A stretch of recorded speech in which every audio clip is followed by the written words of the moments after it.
Tonight is the 15th of August, 2011, and this is the third night now. We're talking on the Udana Suttas. Now we come to chapter 5, Sona Vaga.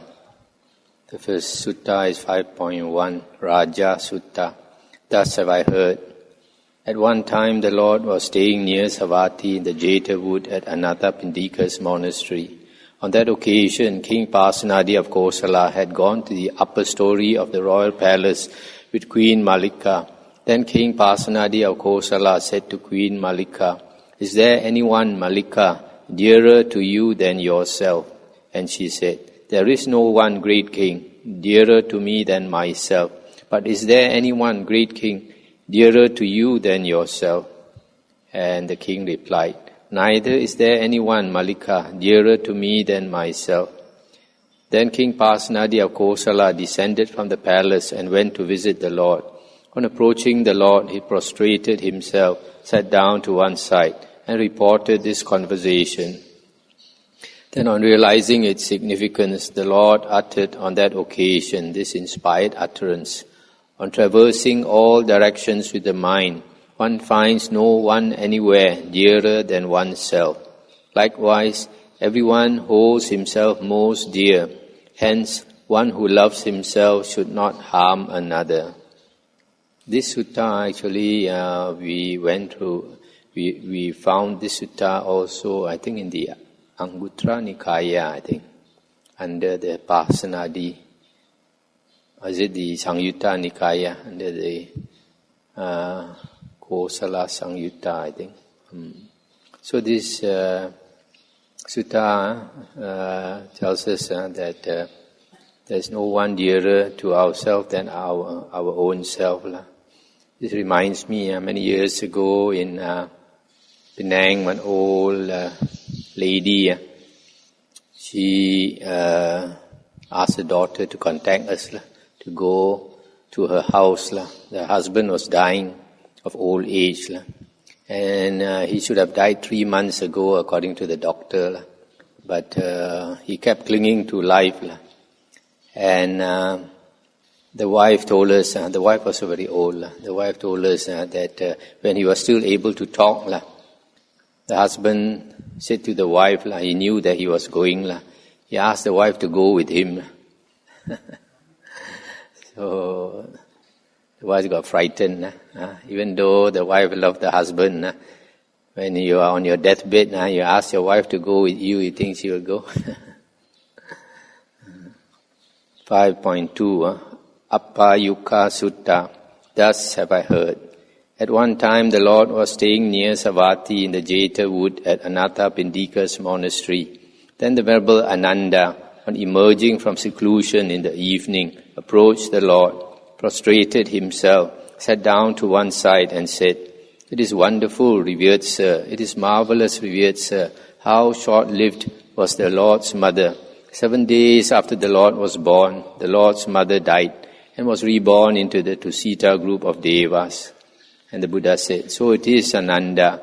Short-lived are the mothers of Bodhisattvas. 7 days after Bodhisattvas are born, their mothers die and are reborn into the Tusita group of Devas." Then on realizing its significance, the Lord uttered on that occasion this inspired utterance. Whatever beings are born or will be born, they will journey on leaving the body, knowing that all must be abandoned. A skillful one, ardent, should lead the holy life. This sutta, to me, it's a bit doubtful whether it's spoken by the Buddha, because in the Vinaya books, the Buddha says not all Buddhas are the same. Some they teach little Dhamma Vinaya, some teach a lot. The length of their sasana also varies. But here he's saying that all the mothers of the Buddhas to be will die after 7 days. This might be peculiar to our Sakyamuni Buddha, but it's a bit doubtful whether all Buddhas are like that. But the verses are important, that here the Buddha is saying, if you know that after death you have to leave the body and be reborn, then you should lead a holy life. 5.3 Suppa Buddha Kuti Sutta.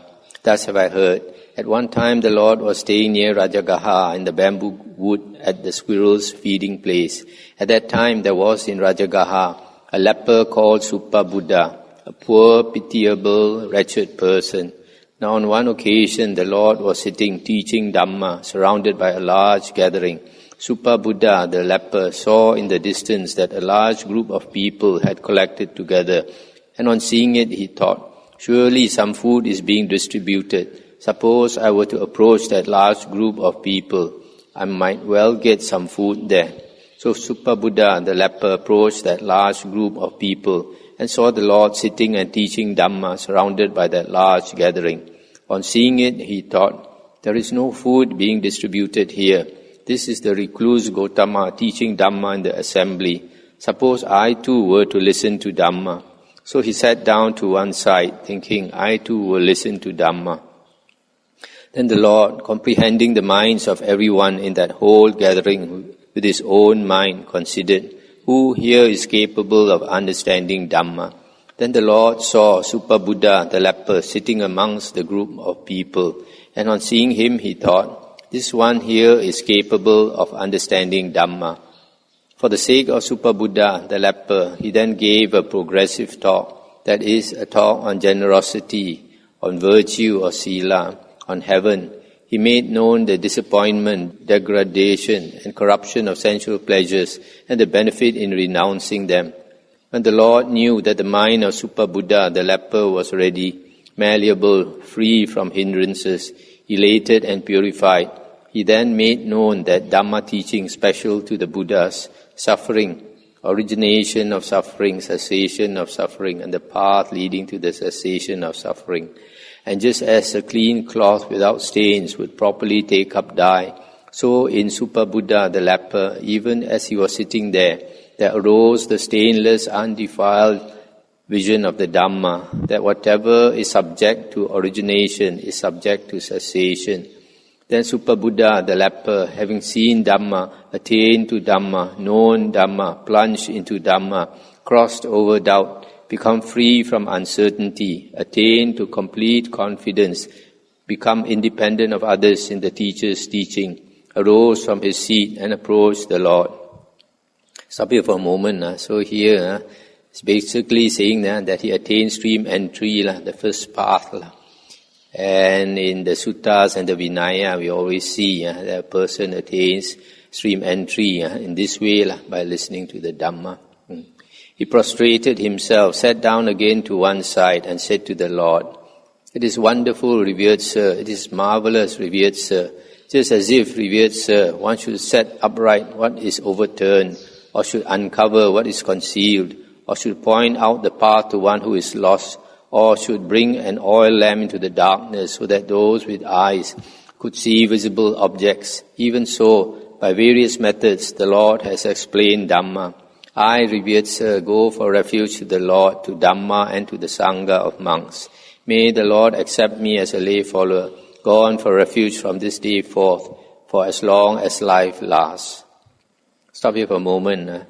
You see, when a person takes refuge in the Buddha, Dhamma and Sangha, usually, as is shown here, is the Sangha of monks. Last year we went through a lot of suttas in the Majjhima Nikaya. They also always take refuge with the Sangha of monks. Some people think it's a Sangha of Aryans, but the problem is if you don't know who is an Arya, then how can you take refuge when you don't know who is the Aryan? Whereas here we take refuge with the monks. That's why we notice, for example, in the Samyutta Nikaya, this Anagamin called Chitta and some other Anagamins, they are lay followers who have attained to the third fruit. And then the monks come to their house for alms round, and sometimes they invite the monks into their house to eat. And it doesn't matter what type of monk, whether it's an Aryan monk or a Putujana monk, ordinary monk. This Chitta, Anagamin, will pay homage to the monk because he is respecting not the person but the Sangha of monks. Thereupon Super Buddha, the leper, after being instructed, roused, inspired and gladdened by the Lord's talk on Dhamma, being pleased and appreciative of what the Lord had said, arose from his seat, prostrated himself before the Lord, and keeping his right side towards him, went away. Now it happened that a cow with a young calf attacked Super Buddha the leper and killed him. Then a number of monks approached the Lord, prostrated themselves, sat down to one side and said, "Revered Sir, the leper Super Buddha, who was instructed, roused, inspired and gladdened by the Lord's talk on Dhamma, has died. What is his destiny? What is his future birth?" And the Buddha said, "Super Buddha, the leper monks, was a wise man. He practiced according to Dhamma and did not trouble me by disputing about Dhamma. Super Buddha, the leper monks, by destroying 3 fetters, is a stream enterer, not liable to fall away, assured, bound for enlightenment." When this was said, a certain monk asked the Lord, "Revered Sir, what was the cause? What was the reason? The Super Buddha, the leper, was a poor, pitiable, wretched person." And the Buddha said, "Formerly, monks, Super Buddha, the leper, was the son of a rich merchant in this very Rajagaha. While being conducted to the pleasure garden, he saw Tagarasiki, the Pacheka Buddha, entering the city for alms food. And on seeing him, he thought, 'Who is that leper wandering about?' And having spat at him and disrespectfully turned his left side towards him, he went away. Through the ripening of just that deed, he suffered in hell for many years, for many hundreds of years, for many thousands of years, for many 100,000s of years. And through the residual result of just that deed, he became a poor, pitiable, wretched person in this very Rajagaha. But on meeting with the Dhamma Vinaya made known by the Tathagata, he acquired faith, virtue, learning, relinquishment, and wisdom.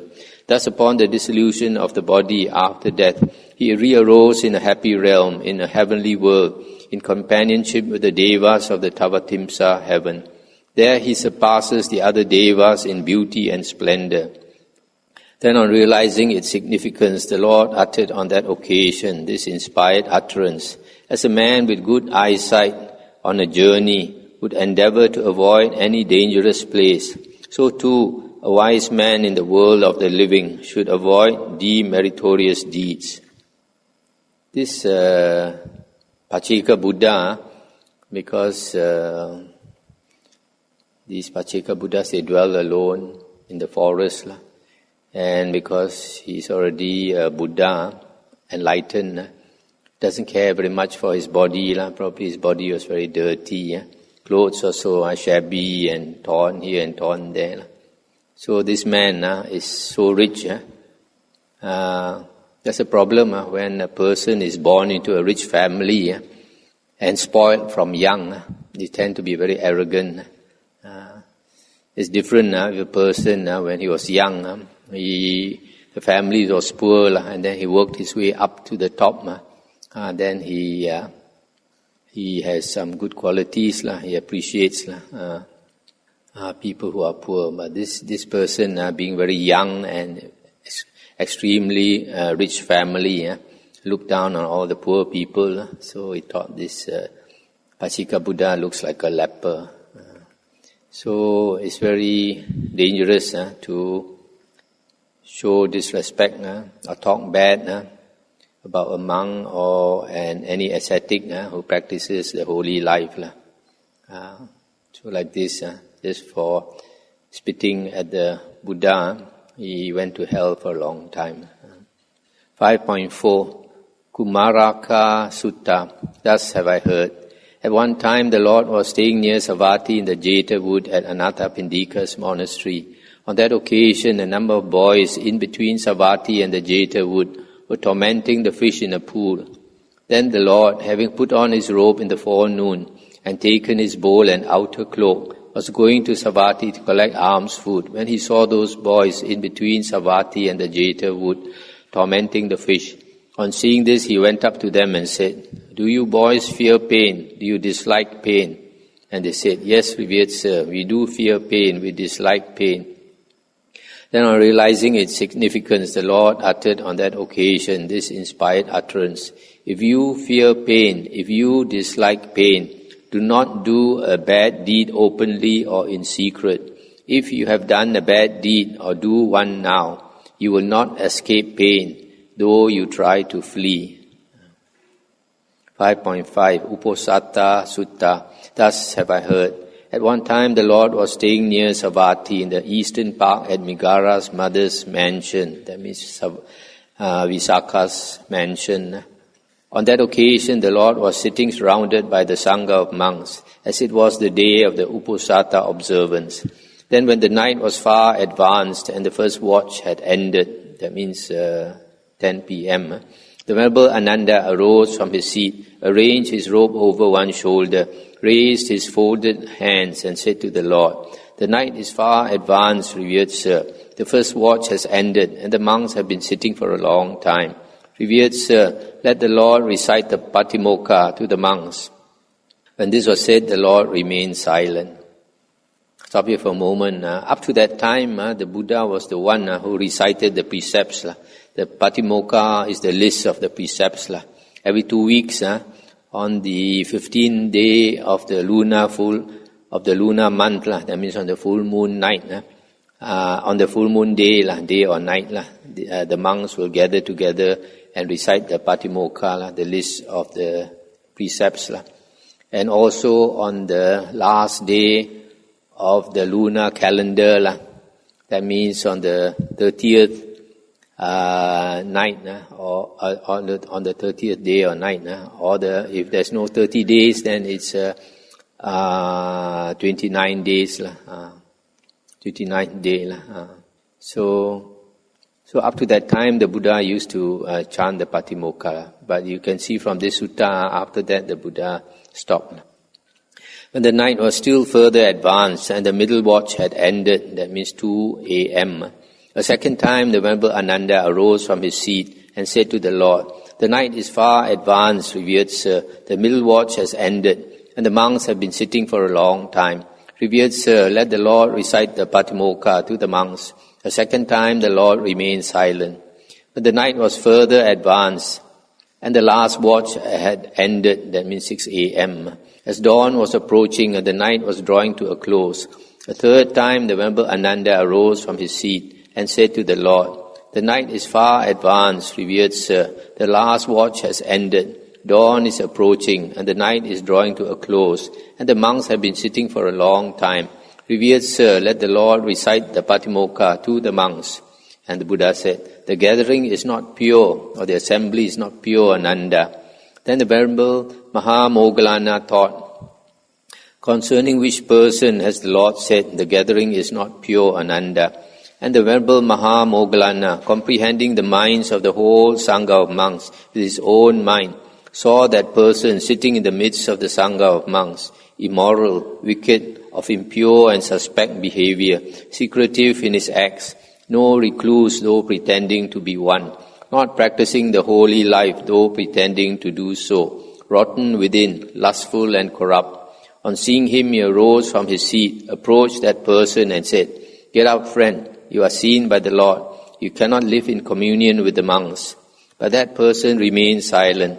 A second time and a third time the Venerable Mahamoggallana told that person to get up, and a second time and a third time that person remained silent. Then the Venerable Mahamoggallana took that person by the arm, pulled him outside the gate and bolted it. Then he approached the Lord and said, "Revered Sir, I have ejected that person. The assembly is quite pure. Revered Sir, let the Lord recite the Patimokkha to the monks." And the Buddha said, "It is strange, Moggallana, it is remarkable, Moggallana, how that stupid person should have waited until he was taken by the arm." Then the Lord addressed the monks, "From now on, monks, I shall not participate in the Uposatha observance or recite the Patimokkha. From now on, you yourselves should participate in the Uposatha observance and recite the Patimokkha. It is impossible, monks, it cannot happen that the Tathagata should participate in the Uposatha observance and recite the Patimokkha with a gathering that is not pure." Stop here for a moment. So you see this corrupt monk, Even after he was found out and asked to leave, he refused to leave. And after asking him 3 times, Wherever Mahamoggallana thought the soft approach cannot do, must use the hard approach. So, threw him out. So you see, during the Buddha's time, they also have a gate. So the gate of the monastery is our boundary. Last time, Sima actually means the boundary of the land. And all the monks inside the boundary of that land is one Sangha. They have to come together to recite the Patimokkha every 2 weeks. Later, they started to shrink the boundary until nowadays they talk about the Sima Hall. But during the Buddha's time, there was no such thing as a Sima Hall. The hall was called Uposatagara, Uposatha Hall. So actually the word Sima Hall is wrong. Sima is boundary. How can the boundary be a hall? Okay, then the Buddha said, monks, there are these 8 wonderful and marvelous qualities of the great ocean, seeing which the Asuras delight in the great ocean. What are the 8? Stop here for a moment. The Asuras originally were in the heaven of the 33 together with the Sakadeva Raja and his devas. Heaven of the 33 is the Tavatimsa heaven. And then the Asuras used to fight with the Sakadeva Raja and his devas.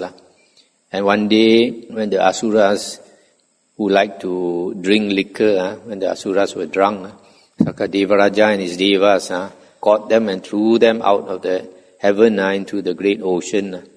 So they stay in the ocean.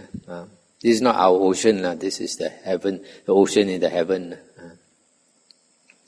What are the 8? The great ocean, monks, gradually shelves, slopes and inclines, and there is no sudden precipice or no sudden sharp drop. Since the great ocean gradually shelves, slopes and inclines, this is the first wonderful and marvelous quality of the great ocean, seeing which the Asuras delight in the great ocean. Number 2, furthermore, the great ocean is stable and does not exceed the limits of the tide line. This is the second wonderful and marvelous quality of the great ocean. 3, furthermore, the great ocean does not tolerate a dead body, for when there is a dead body in the great ocean, it soon conveys it to the shore and casts it up on dry land. This is the third wonderful and marvelous quality of the great ocean. Number 4, furthermore, whatever great rivers there are, the Ganges, the Yamuna, Achiravati, Sarabu, Mahi, on reaching the great ocean, lose their former names and identities, and are just called the great ocean. This is the fourth wonderful and marvelous quality of the great ocean. Number 5, furthermore, although the rivers of the world flow into the great ocean and showers of rain fall from the sky, no lessening or filling up of the great ocean is evident. This is the fifth wonderful and marvelous quality of the great ocean. Number 6, furthermore, the great ocean has one taste, the taste of salt. This is the sixth wonderful and marvelous quality of the great ocean. Number 7, furthermore, the great ocean contains many precious substances, various precious substances such as these: pearl, crystal, beryl, conch, quartz, coral, silver, gold, ruby, and cat's eye. This is the seventh wonderful and marvelous quality of the great ocean.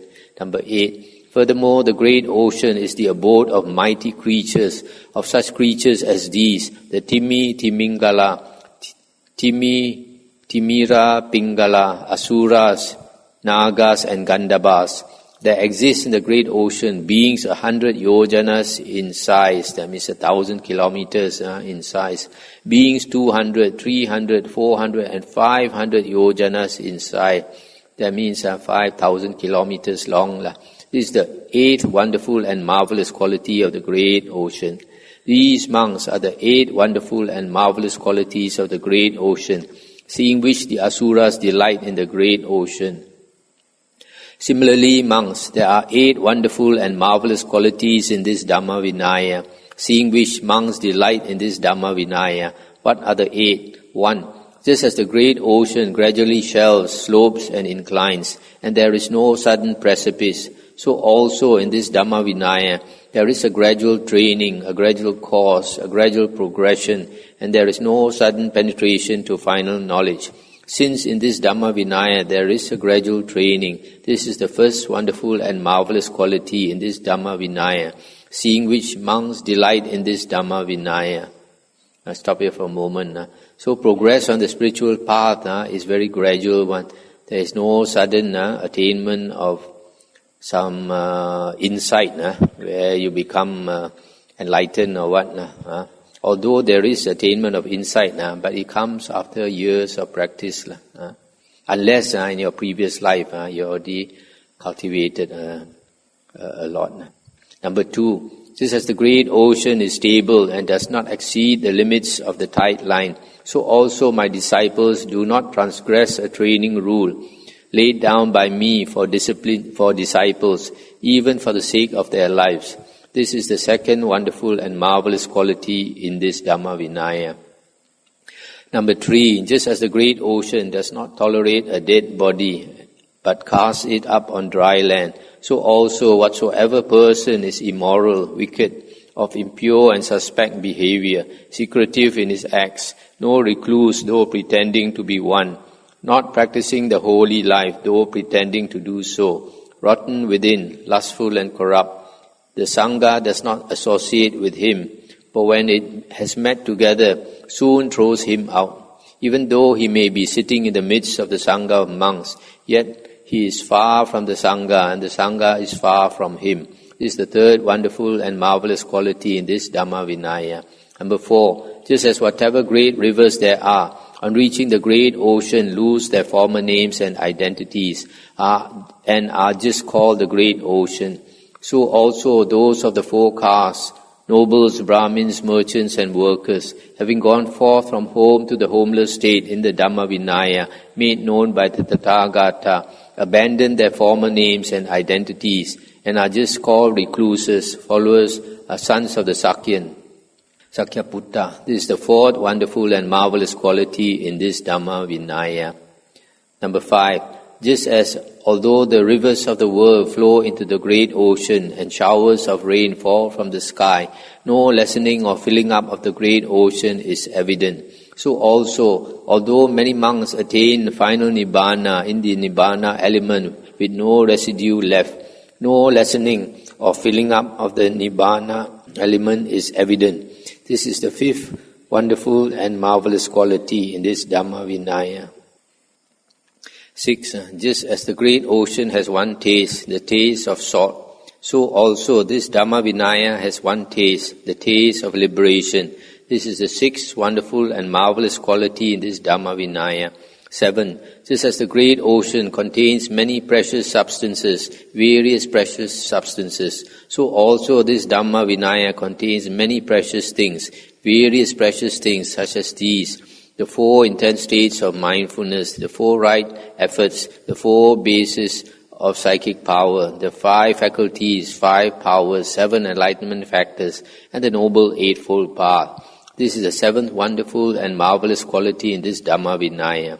Number 8, just as the great ocean is the abode of mighty creatures, so also this Dhamma Vinaya is the abode of mighty creatures, such as these: the stream enterer and the one who is on the way to realizing the fruit of stream entry, the one's returner and the one who is on the way to realizing the fruit of one's returning, the non-returner and the one who is on the way to realizing the fruit of non-returning, the Arahant and the one who is on the way to Arahatship.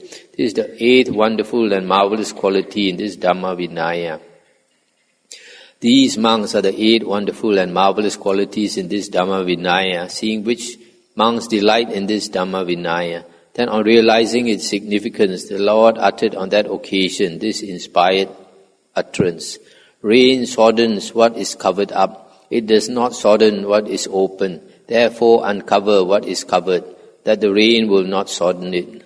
When rain falls on something covered, for example, a bag of rice or what, then it becomes sodden, it becomes soft and swells up.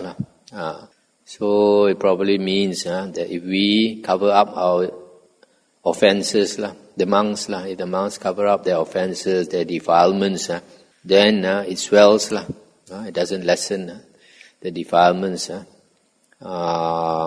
get more. But if they open it up, that means they confess to another monk, then they reduce their defilements. So rain could probably refer to time. Time softens what is covered up. That means your defilements are covered up. Okay, 5.6, Sona Sutta.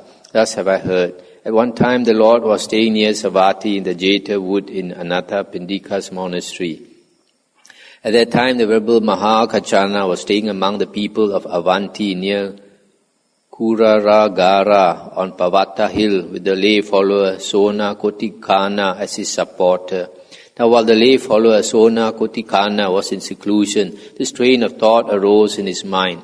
According to how Master Mahakachana teaches Dhamma, it is not easy for one living at home to practice the holy life, wholly fulfilled, wholly purified and polished like a conch shell. Suppose I were to have my hair and beard shaved off, clothe myself in yellow robes and go forth from home to the homeless state. So the lay follower Sona Kotikana went to the Venerable Mahakachana, prostrated himself, sat down to one side and said, "Just now, revered sir, while in seclusion, I thought, according to how Master Mahakachana teaches Dhamma, it is not easy to practice the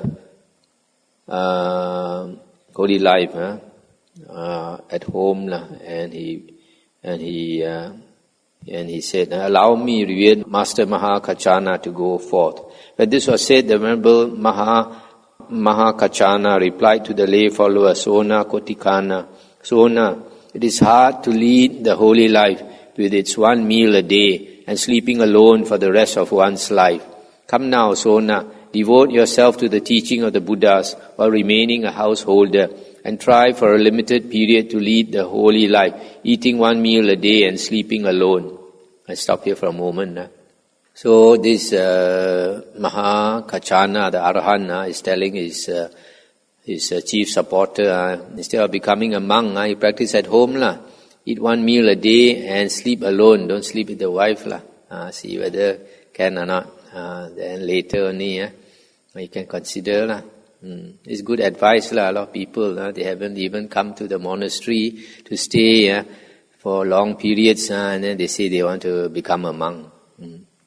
Too drastic a change, it must be a gradual change.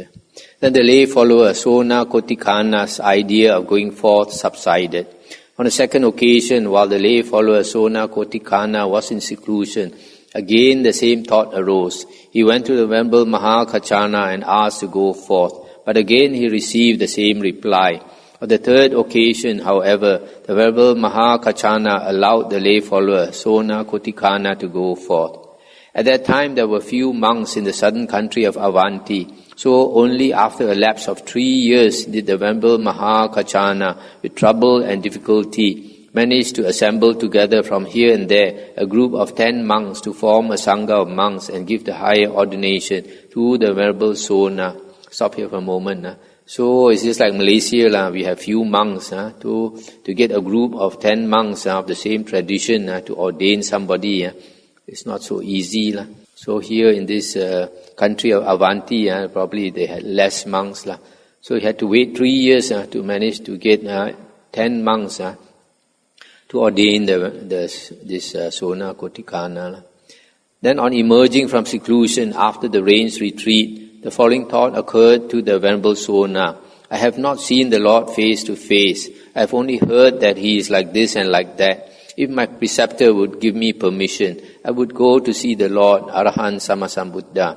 So the Venerable Sona, on emerging from seclusion in the evening, approached the Venerable Mahakachana, prostrated himself, sat down to one side and said, "Just now, revered sir, while in seclusion, I thought, I have not seen the Lord. If my preceptor would give me permission, I would go to see the Lord, Arahant Sammasambuddha."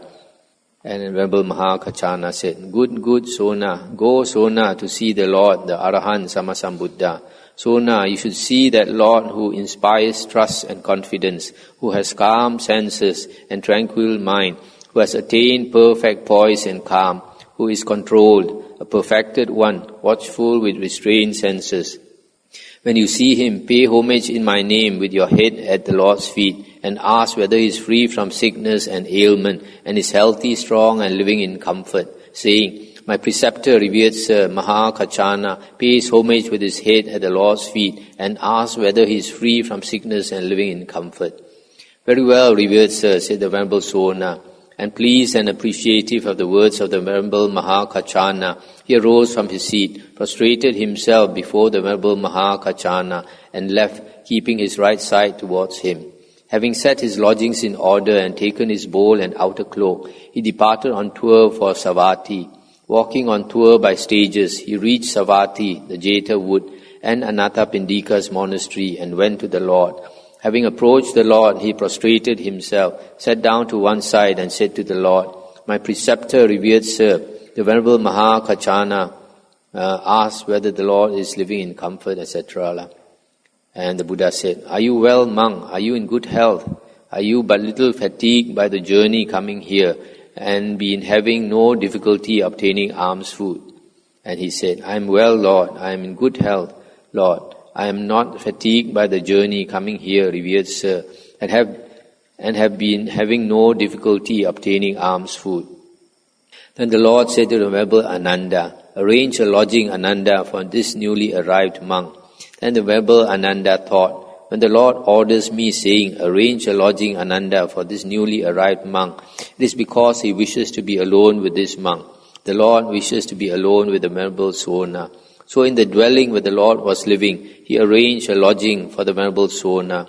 Then the Lord, having spent much of the night seated in the open air, washed his feet and entered the dwelling. And the Venerable Sona did likewise. Then towards dawn, the Lord got up from his seat and requested the Venerable Sona, I would like you, monk, to recite Dhamma. Very well, revered Sir, the Venerable Sona replied to the Lord, and he chanted the whole of the 16 sections of the Attaka Vaga. At the conclusion of the Venerable Sona's chanting, the Lord was highly pleased and said, good, monk, you have learned the 16 sections of the Attaka Vaga well. Monk, you have considered and remembered them well. You possess a fine voice, incisive and distinct, that makes the meaning clear. Stop here for a moment. So this monk was asked to recite some Dhamma. He chanted the Attaka Vaga, I think from the Sutta Nipata, which we will come across later. And the Buddha asked him, how many years do you have, monk? How many vasa? In the Pali, the word for years is vasa. So how many vasas do you have, monk? And he said, I have 1 vasa, Lord. And the Buddha said, why, monk, did you delay so long? Maybe the Buddha saw he was not so young. Only just become a monk 1 year only. And he said, for a long time, revered Sir, I had seen the danger in sensual pleasures, but the household life with its many activities and things to be done held me back. Then on realizing its significance, the Lord uttered on that occasion this inspired utterance. Having seen the danger in the world, having known the state without clinging, a noble one does not delight in evil. In evil, a pure one finds no delight.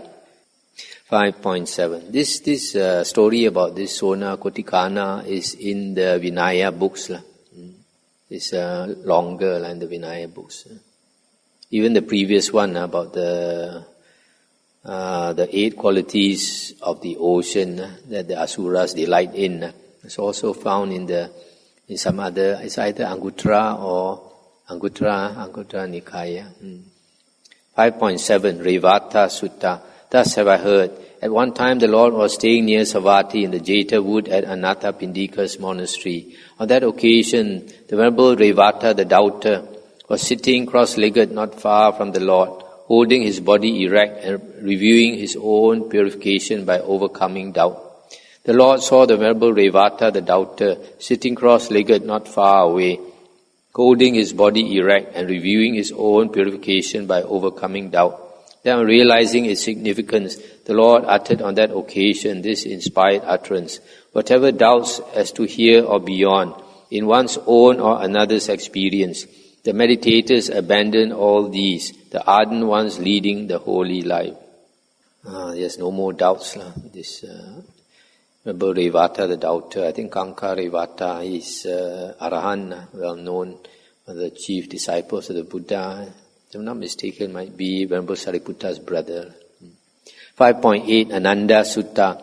Thus have I heard. At one time the Lord was staying near Rajagaha in the bamboo wood at the squirrel's feeding place. At that time, on the day of the Uposatha observance, the Venerable Ananda, dressed in the forenoon, took his bowl and outer cloak and entered Rajagaha for alms food.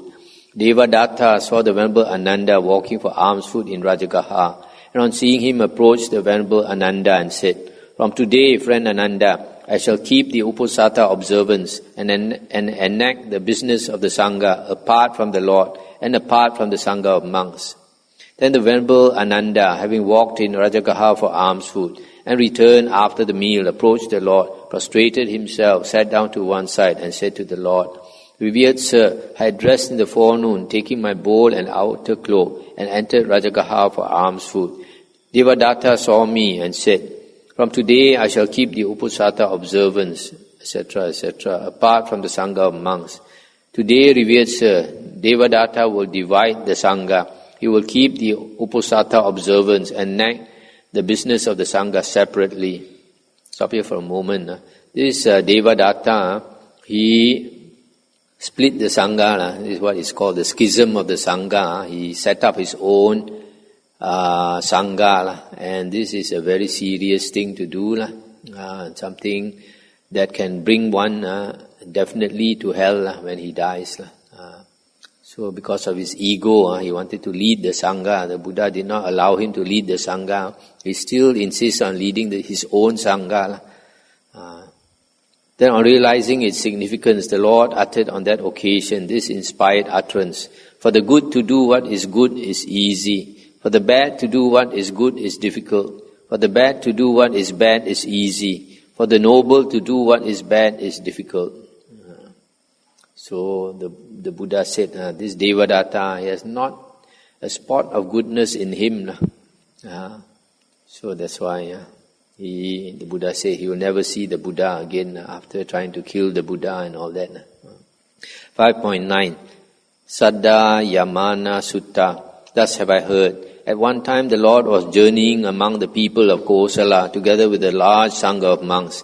On that occasion a number of youths passed by in a mocking manner not far from the Lord.